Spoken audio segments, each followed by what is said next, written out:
To be an artist in the underground nowadays, there's like 15 million things you have to do besides making music. I think recently we've seen that making music is really only half the job. You gotta control the narrative around you as an artist, and you gotta make sure that your image and everything is on point. Now, some people have a more chill approach to this, and they just have that one thing that you can instantly associate that person with. And this can take many forms like ad-libs, clothing, and even the way they post stuff on social media. Now, some people do take this a little bit too far, like they lean a little bit too much into the character, and then people start calling them gimmick rappers. And it gets to a point where they're more known for their actions than they are for their actual music, which in my opinion is the worst thing possible for an artist. So obviously you need to have a really good balance of both so people take you seriously, but they also tap into your music. So that's why today we're going to be looking at the best album rollouts in the underground. Now, if you don't know what a rollout is, I mean, it's pretty self-explanatory, but it's basically any way that you let people know that you drop it. Now, this is important because obviously if you don't promote your music, then nobody's gonna listen to it. And I've been seeing people drop some really good music, but because they barely advertise it, nobody listened to it. So a good rollout is really important, and honestly it might be as important as making the music itself. Now, over the past couple of years in the underground, I've been seeing some crazy rollouts, like people getting actual teams to work on it for them, or partnering with actual companies, or even getting crazy cosigns. They've been taking it really serious lately, and I think that's cool. You know, besides the whole advertisement angle, it also just makes the music way more interesting to listen to. So like I said, we're gonna go through and talk about the most iconic rollouts. I don't know if I'm gonna rank them, but I'm gonna definitely discuss them and talk about what made them so effective. And as always, if you don't agree with anything I say in this video, then feel free to leave your own opinions in the comments. But with all that being said, let's just get right into it.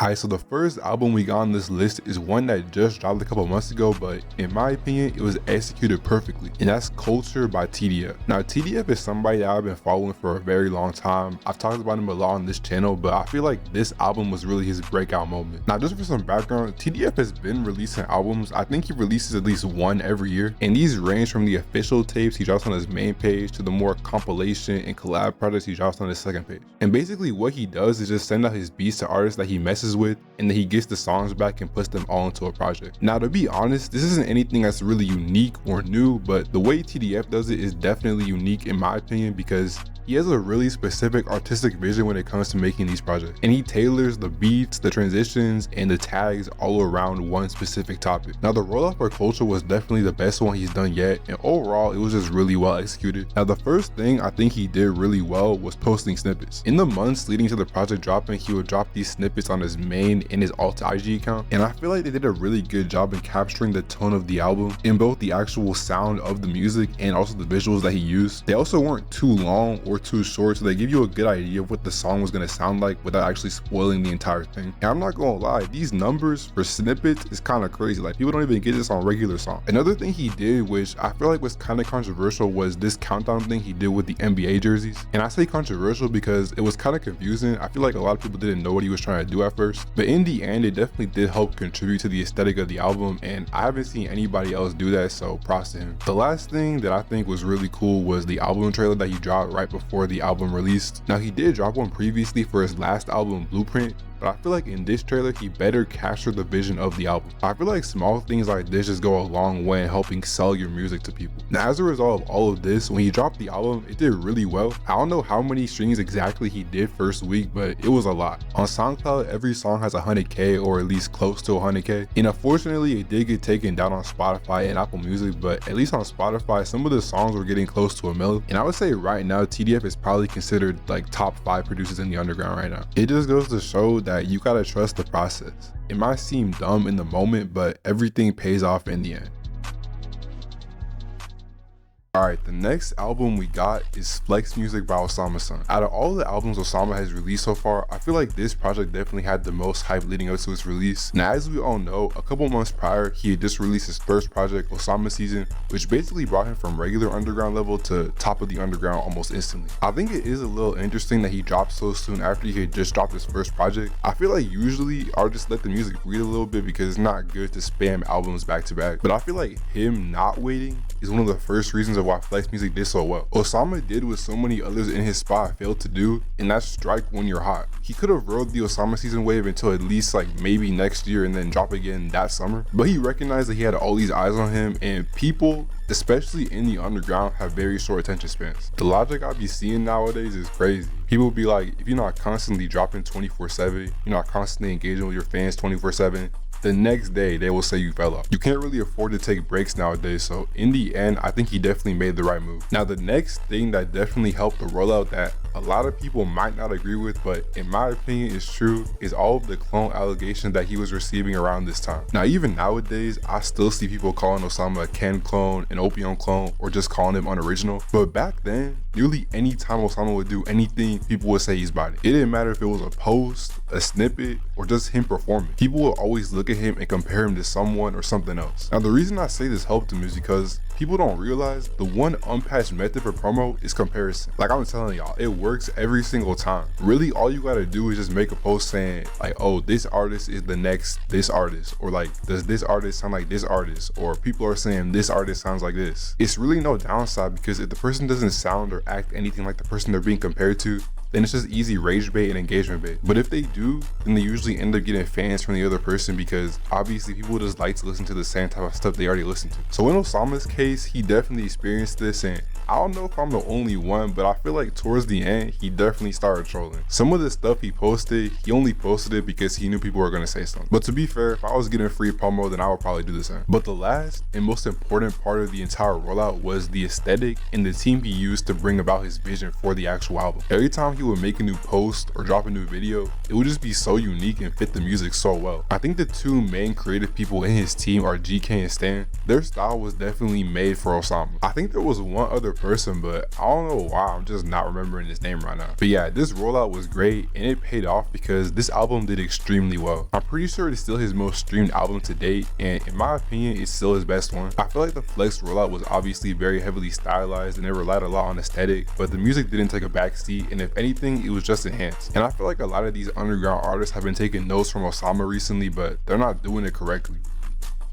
Alright, next on my list is Badass Fucking Kid by Nespan. Now I can already see y'all rushing to the comments, but hold on a second, hear me out, because I feel like this rollout was actually kind of crazy, even though most of it I feel like definitely wasn't on purpose. And I'm gonna explain what I mean in a little bit. So I think first of all, we gotta talk about the insane amount of hype Nespan had in the months leading up to this album. Nespan really started going up in like late 2023, early 2024, but his blow up was pretty unusual because instead of going up for good music, he was going up because people didn't like him. I feel like that one Triller and the tweet that sparked everything is kind of legendary at this point. And it wasn't just Twitter. I feel like every platform I went on, it would just be a trend to dunk on Net. I'm not gonna lie, bro, if I was that young and I was receiving that much hate, I probably would have quit if I was in bro's shoes. Now there were some people that genuinely did rock with Net and his music, but I feel like for the most part, if you brought up his name in any positive manner, it would just get a bunch of hate sent your way. Now personally, I'm glad to say I was never on the hate wave. I would just always see his music, but I never really gave it a listen. I really got put on through my boy Tubman. Shout out to Tub, by the way. And I feel like after that, like a switch got flipped in my brain and I started seeing the vision. And I would say this probably also happened to a majority of Nespan's current fans. It wasn't overnight, but very quickly the hate wave towards Nespan kind of started shifting into love. And then from there, more and more people started publicly rocking with him, until eventually people started considering him a serious artist. And with that label, it wasn't hard for him to gain a cult-like fan base. Now Nespan's fan base is at least half,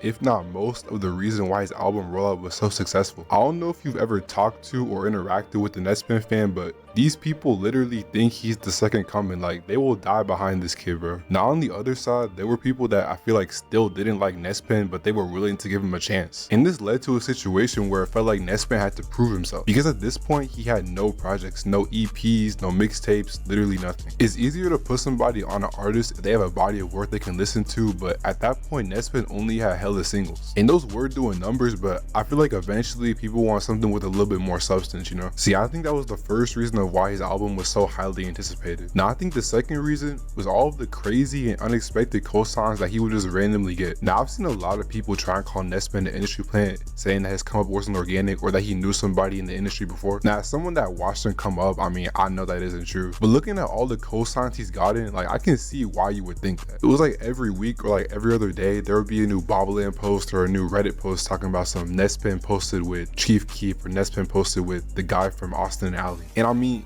It's kind of weird, right? Like, how do you go from rapping on BandLab to lapping with Chief Keef in less than a year? So I can see why some people were suspicious, but I feel like that was low-key the point. It's kind of like a revised version of the Mysterious Method, only it's like, who is this random person that's getting all these cosigns even though we don't really know that much about them? It's like Zach Villa back in the day when nobody knew who he was, but he was posted with Drake and all these other celebrities. Now, I don't know if this was actually intentional, you know, if people were planning this behind the scenes or if it was just luck, but either way, it did his job and it got Net's name out there more and got people talking. Now, I think the final factor that really contributed to this rollout and tied it all together was the amount of fake news and fake posts that I would see about Nespan around this time. I feel like a lot of this is almost lost media, but there were so many things I would see that just ended up not being true or were so fake from the start that I couldn't believe people were actually believing it. The first one I really saw was this post. Apparently, Cardi co-signed Nespan on his Finsta, and some people started speculating on whether or not Nespan got signed to Opium. This happened around the time that Cardi was posting all those songs on Instagram and being really active on his Finsta. Additionally,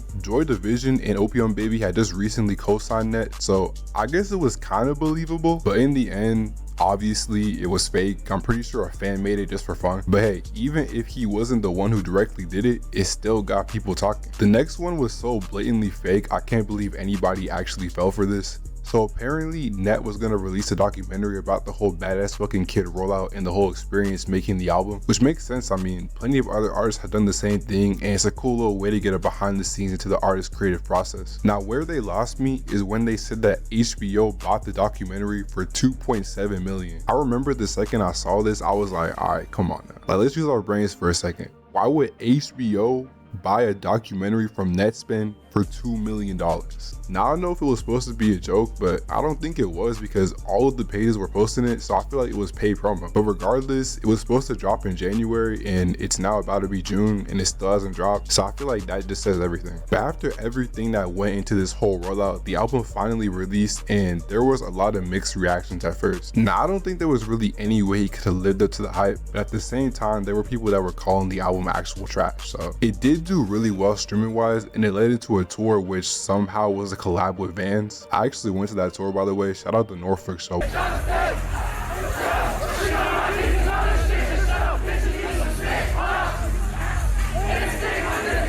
But I think overall, it was a pretty top tier rollout. You know, I feel like a lot of it definitely can't be replicated, but that's part of what makes it so unique. It was like 50% hate, 35% luck, and then 50% actual promoted tactics.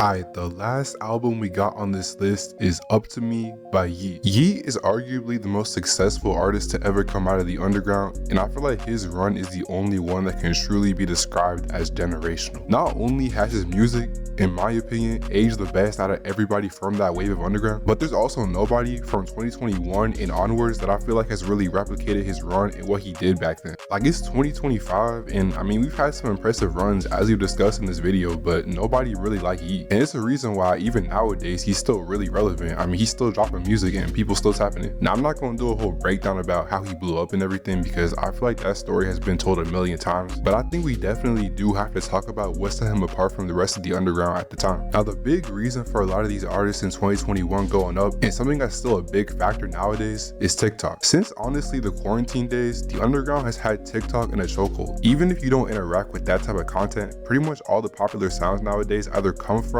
or were directly influenced by the underground. And this all started back in 2021. Now, as viral as some of these other artists were, nobody had a bigger, I'd say, monopoly on the market than Yeat. Where some people only had like 1 or 2 songs go viral, he had at least like 5 songs blow up. And unlike some of these other artists, it wasn't just strictly TikTok fame, it was translating into real streams. So what made Yeat different? Well, I feel like first of all, I mean, the music was just good. Sorry About That, Money Twerk, Off the Lot, those are still songs I played to this day personally. But the deeper reason, and a lot of y'all not gonna like this, but just stay with me here.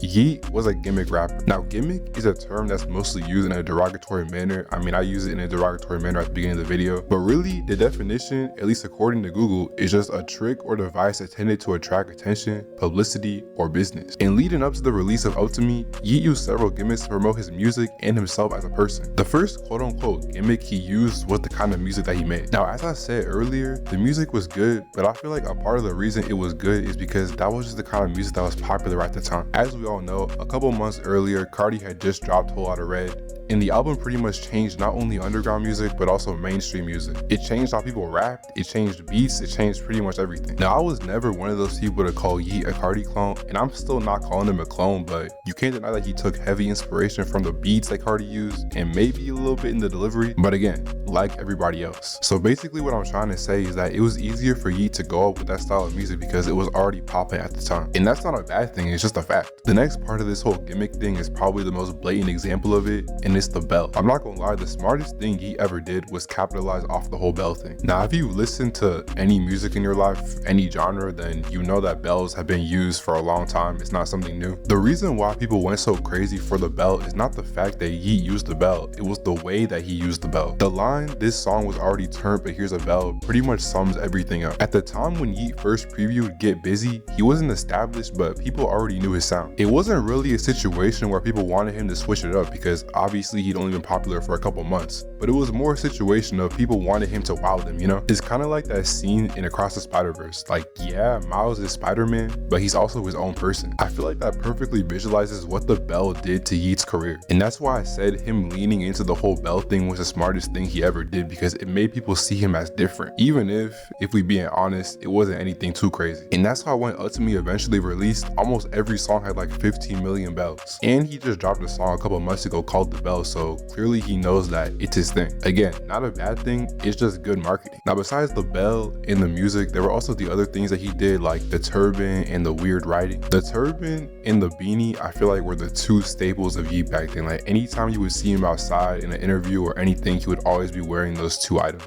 And again, he used this to his advantage. I mean, one of the songs Up To Me is literally called Turban, and Yeat fans everywhere started wearing them because he was wearing them. And the writing, I mean, that wasn't really that deep. It was pretty much the equivalent to what Cardi was doing back before he dropped Whole Lotta Red, or whatever Ken is trying to do. It's just a way to be, I guess, quirky. And I mean, at the end of the day, all of this is just a character, it's not a real person. Another thing that I think isn't really talked about as much nowadays is how united the underground was around Yeat back then. Obviously, you had Summers and Can, who I feel like were his biggest supporters back then. Even Autumn and Isaiah at a point were both supportive of Yeat, and it's like everybody wanted Yeat to win. Now, when he did eventually start blowing up, things started changing, but at the time, everybody was united. And it's crazy because that is not happening in 2025. Nowadays, everybody's trying to portray that fake loner aesthetic, like they're better than everybody else, and they're beefing with everybody 24/7. Man, don't even get me started, bro. That's a topic for a whole other day. But yeah, in the end, even though Yeat did use gimmicks, he used the gimmicks in a non-corny way, and they actually helped him. And they were the perfect way to roll out an album that was basically his introduction into the mainstream. I know he technically didn't go mainstream until 2 Alive, but Up To Me definitely started it. Now, as for the reception to Up To Me, it was very positive. Big streamers and people that don't even listen to underground music were reacting to it, and many people still consider this Yeat's best album till this day. But like I said before, I genuinely do not think there will ever be another artist like Yeat. Not only just because Yeat's unique, but I feel like the circumstances that allowed him to blow up back then can't happen nowadays. And that really just goes to show how much music has changed over the past couple years, and it's definitely only going to get crazier in the future.